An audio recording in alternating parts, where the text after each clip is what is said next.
Setidaknya kelima tersangka kasus pembunuhan terhadap Brigadir Yosua saling bertemu dalam rekonstruksi yang digelar pada hari ini. Hanya saja yang menjadi sorotan adalah momen kala Barada Eliezer ada dalam satu ruangan bersama dengan Irjen Verdi Sambo.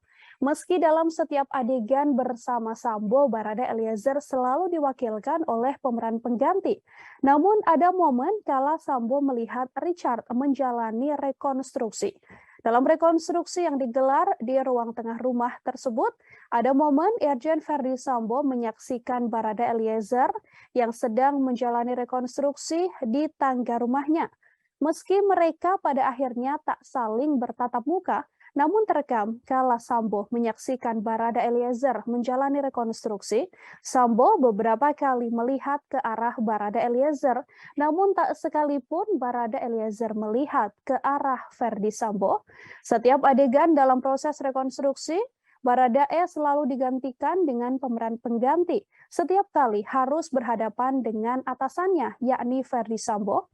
Kadif Humas Polri, Irjen Pol Dedi Prasetyo menerangkan, penggantian tersebut merupakan permintaan dari LPSK. Kepolisian juga mengatakan seorang tersangka boleh meminta untuk menggunakan pemeran pengganti apabila merasa tak ingin menjalani adegan yang diminta dalam keseluruhan proses rekonstruksi.